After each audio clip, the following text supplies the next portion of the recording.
most people can't accept, or they should accept, that the line of work that we're in is a relationship-based business. The reality is that in today's technological age, the more of what you do now can be increasingly replaced by technology.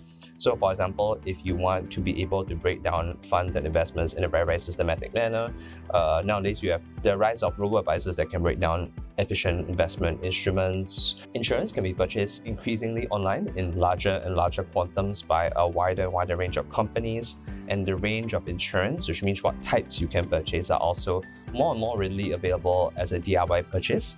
The public is also increasingly aware of the need for the products that you offer, which is not something that they used to embody like 30-40 years ago, right? 30-40 years ago, most people had to be sold. That's why the term is called insurance is sold, not bought. But technology has made it such that the needs for insurance and investments have become increasingly evident or more and more obvious to the general public.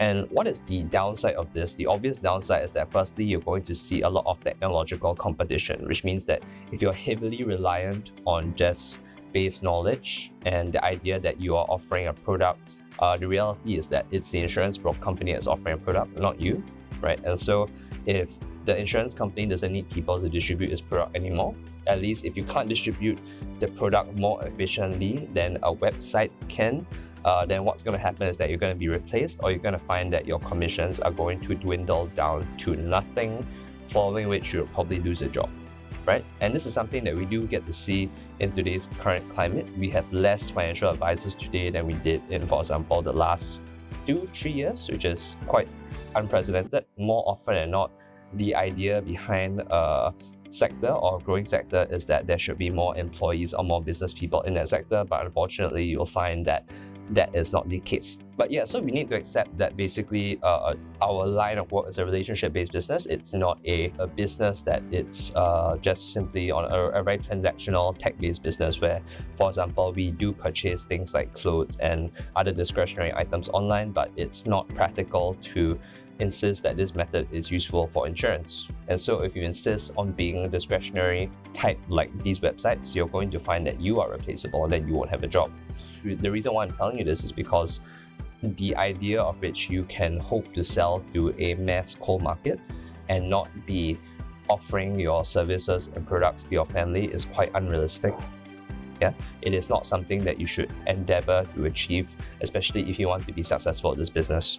Inherently, if you want to be successful at this business, you have to believe that what you are able to do is unique like no other, right? And you have to believe that you are reasonably good and reasonably qualified at whatever you are doing.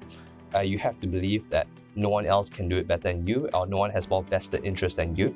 And so that is why you should be the one to serve your family. You cannot expect that, similar to trying to give your family the family discount and selling people the more expensive product on the side, that's not really how this business works, and it's important for you to accept that. So how do we serve a family? The first thing that you need to keep in mind is that your family, much more so than your friends, has a certain impression of you.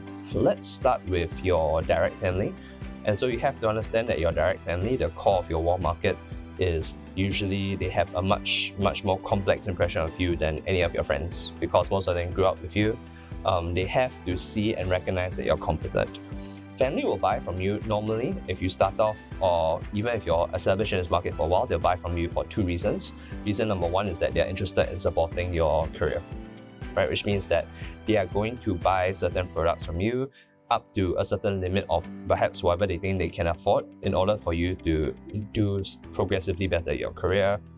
Maybe it can help to kind of keep money generally in a family. Maybe they do roughly recognize that the financial product is suitable, but they're not buying it because they believe that you're competent. They're not buying it because they believe that the company is good. And some of them may even forget the longer term benefits of why they are getting the product in the first place, right? And so this is a very dangerous premise for people to buy things from, because one of the things that insurance agents can be very afraid of is that they are worried that they are in a situation where they sell a lot of these products to their friends and family, and then they are not able to learn the essential skills to sell to anyone else, and so they end up leaving the industry.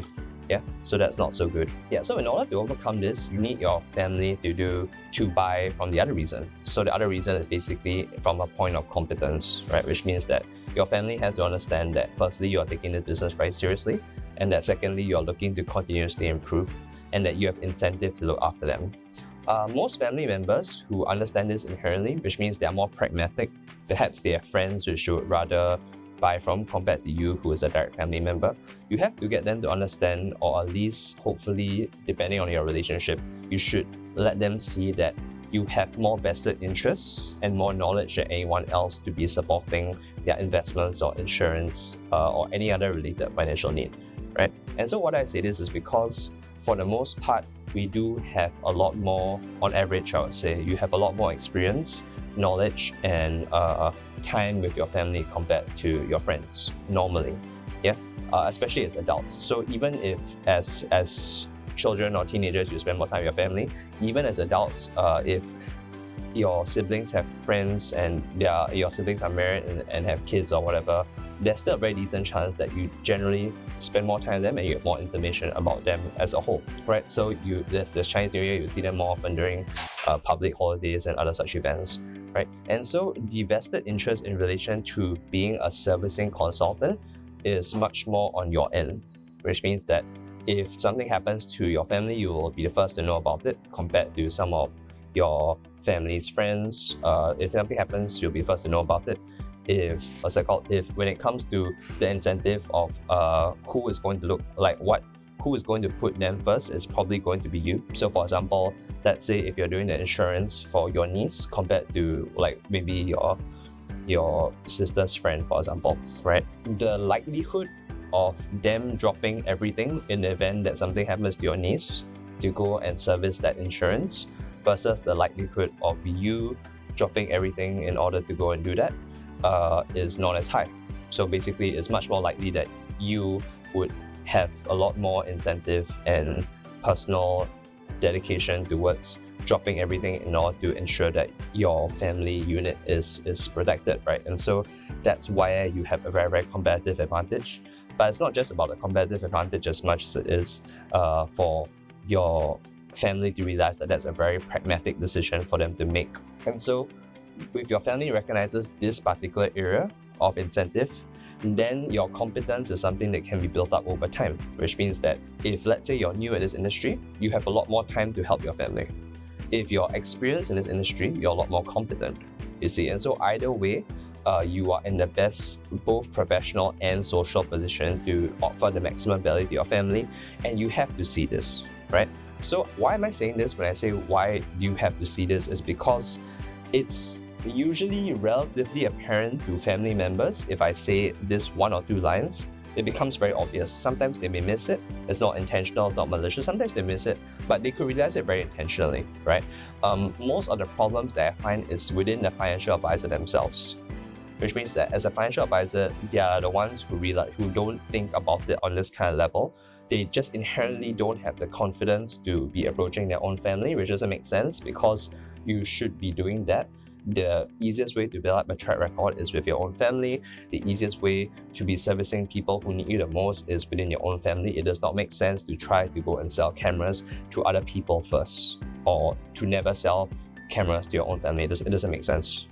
Yeah, and so that's a confidence issue primarily, and there are some deep-seated rooted issues for it. I'm not saying that every person who has a confidence issue or has maybe family issues is inherently a bad consultant. I am just pointing out that these things can be worked out throughout coaching, and you have to recognize at the core of it that you are in a very, very unique position to do a lot of good for your family. And if you don't see or believe that, then it could be very, very damaging for your practice.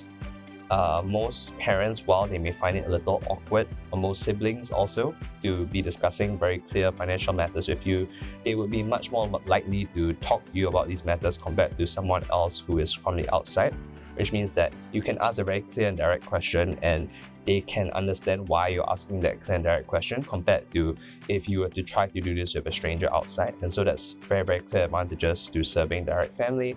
You have to believe that you are inherent force for good, that you're going to create a lot of value for your family overall, and that is to some degree your responsibility to do those things.